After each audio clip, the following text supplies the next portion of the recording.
महत्त्वाची बातमी समोर येते म्हणजे आजच मुख्यमंत्री देवेंद्र फडणवीस, अजित पवार आणि सुनील तटकरे सह्याद्रीवरती बैठक सुरू असताना धनंजय मुंडे यांनी सुद्धा बैठकीला हजेरी लावलेली होती। माणिकराव कोकाटे यांची मंत्रिमंडळातून गच्छंती होणार असताना आता धनंजय मुंडेंची त्यांच्या जागी वर्णी लागण्याची शक्यता वर्तवली जाते। कृषी खात्यातील घोटाळा प्रकरणात धनंजय मुंडे यांना क्लीन चिट दिल्यानंतर आता मुंडे यांचा मंत्रिमंडळात समावेश होणार असल्याचं सांगण्यात येत आहे। ज्या पार्श्वभूमीवरती आजच्या घडामोडींकडे राजकीय वर्तुळाचं आता लक्ष लागलेलं आहे।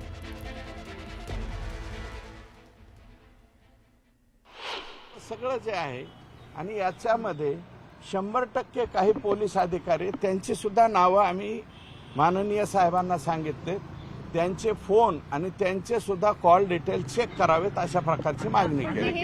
या प्रकरणामध्ये आपण संतोष देशमुख प्रकरणामध्ये आपण जर पाहिलं तर धनंजय मुंडे यांचा राजीनामा जो आहे तो झाला होता, परंतु पुन्हा एकदा आपण माणिकराव कोकाटे यांचं कृषी खातं कुठेतरी जात आहे आणि लॉबिंग करताना मला असं काही वाटत नाही, मला असं काही वाटत नाही।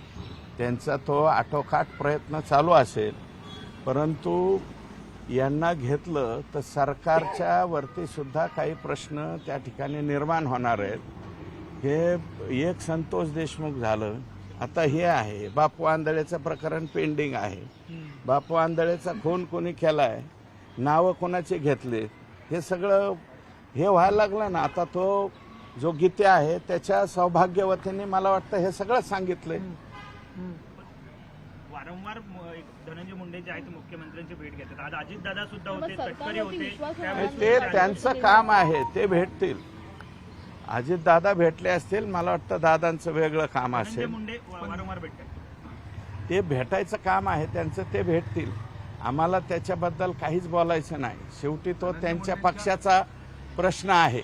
परंतु हे सगळं जे घडतंय संगीत दिघोळेपासून आता हे महादेव मुंडेपर्यंत एकूण मर्डर 13 का 14 झालेत तिथं आतापर्यंत, आणि हे सगळे जे कोणाच्या भोवती घुटमळतंय याचाही विचार करण्याची आवश्यकता आहे। 13 ते 14 मर्डर झालेले आहे, एवढे 13 ते 14 मर्डर झाले, 2 मर्डरचं आतापर्यंत आपल्याला निदान यशस्वी आपण झालेले यश मिळालेलं आहे।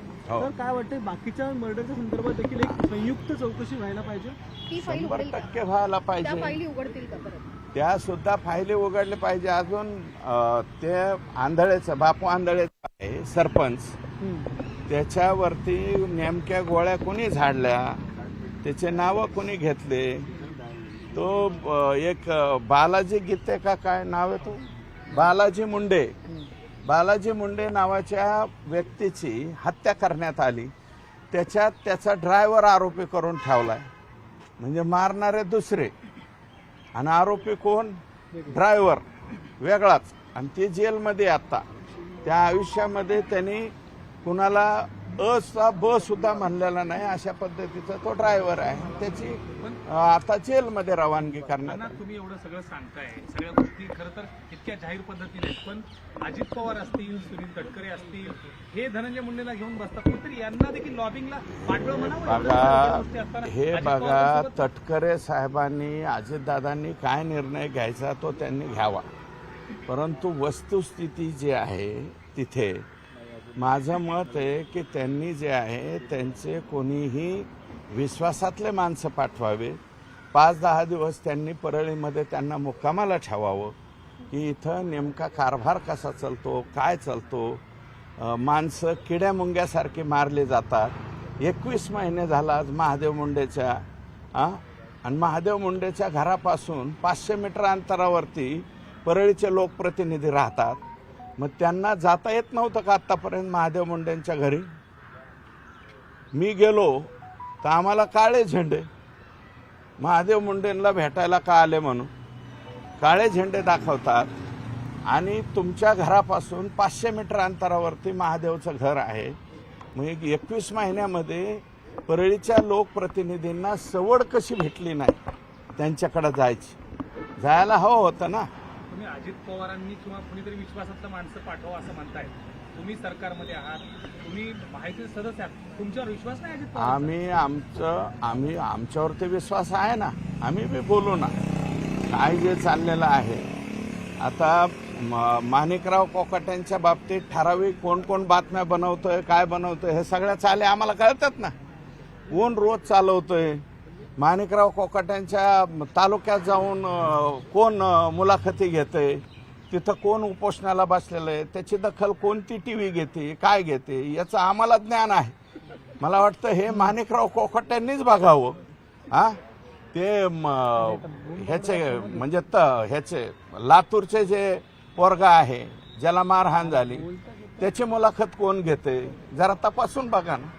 त्याच्यावरून कळतंय ना हे आयडिया कोणाचे आहेत, डाव कोणाचे आहेत, गेम कोणाचे आहेत. अण्णा, तुम्ही खालच्या म्हणजे दुसऱ्या फळीतल्या पोलीस अधिकाऱ्यांवर सुद्धा आरोप केले होते की एसपी बदलले पण खालची यंत्रणा अजूनही त्याच मानसिकतेमध्ये काम करते. हो, आता सीएम साहेबांनी सांगितलंय की असे जे कोणी लोक आहेत चुकीचे ते तांदळाच्या खड्यासारखे वेचून बाजूला काढा आणि काही लोकांना बीड जिल्ह्याच्या बाहेर सुद्धा पाठवण्याचा निर्णय त्यांनी घेतला. मुख्यमंत्र्यांनी सांगितलंय की पूर्ण गुन्हेगारी जी आहे ती आम्ही मुळासकट उठवून टाकू. हे काही बघा, plan झाले का त्या आता संदर्भात? काही प्रमाणात श्वास परळीतल्या लोकांनी सोडलेला आहे, निश्वास. थोडंसं आता परळीमध्ये जे मोठमोठ्याल्या गाड्या आहेत, बुलेट ज्याचं सायरन फोर मोठ्यामध्ये वाजत होतं ते आता वाजायचं कमी झालंय. पांढऱ्या शिपीत गाड्या ज्या हिंडवायच्या, हॉर्न वाजवायचे, कोणाच्या बी अंगावर घालायच्या, असे काही प्रकार जे आहेत ते आता जरा थोडेसे थांबले आहेत आणि थोडीशी सुटका परळीच्या झाली. आता एकदा महादेव मुंडेंच्या या प्रकरणाचा तपास लागला 100% हे काही लोकांच्यावरती मोका लागलाय. यातलेच महादेव मुंडेंच्या आणि हे बघा 3 घटना एक सलग 3 दिवस केलेल्या आहेत ह्या लोकांनी.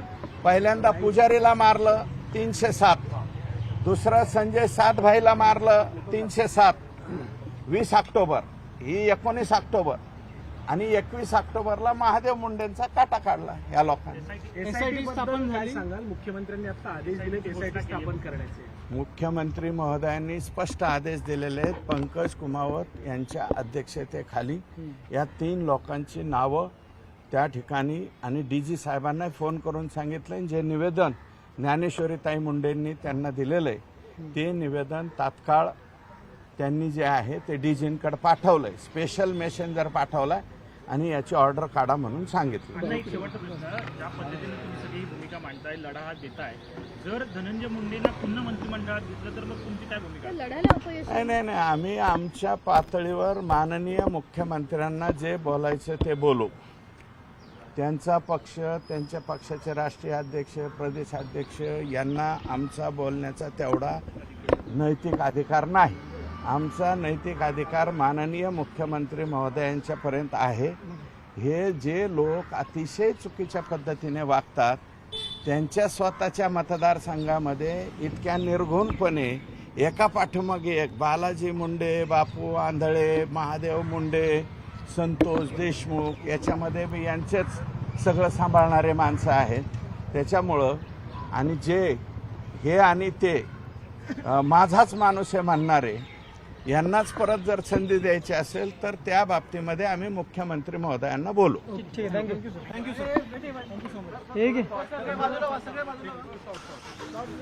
तर आपण बघितलं माध्यमांची सुरेश धस संवाद साधत होते. ज्ञानेश्वरी मुंडे यांनी आज मुख्यमंत्र्यांची भेट घेतली. दरम्यान महादेव मुंडेंची हत्या होऊन 21 महिने झालेले आहेत, अजून सुद्धा त्यांना न्याय मिळत नाही. दादांनी त्यांचे 5-6 लोक परळीत पाठवावेत असं सुरेश धस म्हणतात. मागणी केली आहे की ते एसआयटी स्थापन करून आरोपींना अटक करतील आणि मला मुख्यमंत्री साहेबांनी एवढं आश्वासन दिलं आहे की आरोपी तात्काळ अटक होऊन जातील. तुमचं समाधान झालेलं आहे का मुख्यमंत्री? माझं मुख्यमंत्री साहेबांवर समाधान आहे, कारण तेच आता सगळे मायबाप आहेत, त्यांच्यावर मी समाधानी आहे. गेल्या अनेक दिवसांपासून खरं तर तुमच्या मनामध्ये ही रुखरुख होती की मुख्यमंत्र्यांना कधी भेटणार आणि अर्थात मनातली जी इच्छा आहे ती तुम्ही त्यांच्यासमोर व्यक्त झालेला आहात. काय प्रतिक्रिया होती त्यावेळेस त्यांची? म्हणजे ते बी एकदम भावूक झाले जेव्हा मी प्रतिक्रिया म्हणजे 21 महिन्याचा जे मी वृत्तांत त्यांना सांगितला तेव्हा ते पण भावूक झाले. त्यांना मी फोटो पण दाखवले, साक्षात त्यांनी डोळे झाकले आणि माझ्या लेकरा बाळाकडे बघून त्यांनी तात्काळ त्या अधिकाऱ्यांची फोन लावून पुन्हा बीडच्या एसपी सरांना बी त्यांनी बोलले की तुम्ही बी अजून लक्ष द्या याच्यामध्ये एसआयटी मध्ये सुद्धा आणि त्यांच्यासोबत तुम्ही पण लक्ष घाला अजून या केसमध्ये आणि आरोपींना तात्काळ अटक करा. असे म्हणले आहेत तुम्ही मुख्यमंत्री. काल एक आरोप केला होता की यामध्ये एका बंगल्यावरून फोन जातोय आणि त्यामुळे तपासामध्ये कुठे उशीर होत आहे. नेमका कोण हस्तक्षेप करतो? हा, मी सांगितलं होतं अगोदरच की मला पोलीस प्रशासनाकडूनच ती कळालं की बंगल्याहून फोन आला आणि तपास थांबवला. मग तपास का थांबवला गेला, मग बंगल्याहून फोन म्हणजे वाल्मीकरांचाच फोन गेला हे म्हणजे हे आहे. पण आरोपीचे नाव मी मुख्यमंत्री साहेबांना गुपित दिलेले आहेत. मग SIT मार्फत ते आरोपीचे नाव जाहीर करतील आणि आरोपींना तात्काळ अटक करतील हे मला मुख्यमंत्री साहेबांना आश्वासन दिलं आहे. कोणाच्या बंगल्यावरून फोन करतात? हा कोणाच्या बंगल्यावरून फोन गेला? म्हणजे परळीमध्ये धनंजय मुंडे साहेबांचा बंगला आहे आणि त्या बंगल्याचा सगळा कारभार जगमित्र कार्यालय म्हणून तिथे कार्यालय आहे परळीमध्ये. तर त्याच्यावरचा सगळा कारभार वाल्मीकराड सांभाळत होता. मग हा फोन वाल्मीकरांचाच गेला आणि त्यामध्ये आम्ही सांगितलं आहे की सानप सरांची CDR काढा. अजून कोणी कोणी याच्यात इन्व्हॉल्व आहे का हे पण पहा म्हणून आम्ही मुख्यमंत्री साहेबांना निवेदन दिले आहे. तुम्ही गुपित नावं सांगणार होतात आरोपींची, ती नावं सांगितली आहे, ती सांगितल्याच्या नंतर मुख्यमंत्र्यांची काय रिएक्शन आहे? म्हणजे मी साहेबांना निवेदनामध्ये नावं दिली आहेत. मग साहेब म्हणले आहेत तात्काळ आपण ह्याच्यावर मागणी करू आणि मी नार्को टेस्ट त्यांना हे केली आहे की आता 21 महिने झालं की आरोपी डायरेक्ट कसे म्हणतील की आम्ही खून केला आहे म्हणून ते पण मी मुख्यमंत्री साहेबांना नार्को टेस्टची मागणी तुम्ही केलेली आहे, या संदर्भात त्यांनी होकार दिलेला आहे की अशी आपण करू शकतो म्हणून? SIT मार्फत तर होणारच म्हणून सांगितलं आहे. पुरेपूर म्हणजे आरोपी अटक करणार म्हणजे करणार हे मला त्यांनी शब्द दिलेला आहे. कोणालाही पाठीशी घातलं जाणार नाही. विधान भवनात बी त्यांनी म्हटलं आहे आणि आज बी म्हणलं की कोणालाही पाठीशी घातलं जाणार नाही. मुख्यमंत्री साहेबांचा शब्द म्हणजे संविधानाचा शब्द आपण मानला पाहिजे आणि आरोपी अटक होतील आणि माझ्या परिवाराला न्याय भेटेल मुख्यमंत्री साहेबांच्या हाताने हे मला आता म्हणजे माझं समाधान झालं आहे त्यांच्यावर. किती गुपित नावं दिलेली आहेत आता? म्हणजे आम्ही सगळे दमदाट्यामध्ये 150 कॉल्स आलेले होते. त्याच्यामध्ये 17 नंबर डिटेक्ट केलेले होते. त्यामधून 9 नंबर त्या स्पॉटवर होते. ती मी सर्व मुख्यमंत्री साहेबांना माहिती दिलेली आहे. मध्यंतरी तुम्ही एक म्हटलं होतं की मला घराबाहेर पडायची ही भीती वाटते. आज मुख्यमंत्र्यांना भेटल्यानंतर ही भीती दूर झाली आहे का? नाही, मी मुख्यमंत्री साहेबांना म्हणलं की मला लेकरं ट्युशनहून आले किंवा घराबाहेर पडले तर मला भीती वाटते की माझ्या लेकरांचं काय करतील किंवा मला काय करतील. पण मुख्यमंत्री साहेबांनी एवढं आश्वासन दिलं आहे की आता तिथली सगळी दहशत संपविणार म्हणून हे पण शब्द दिला आहे.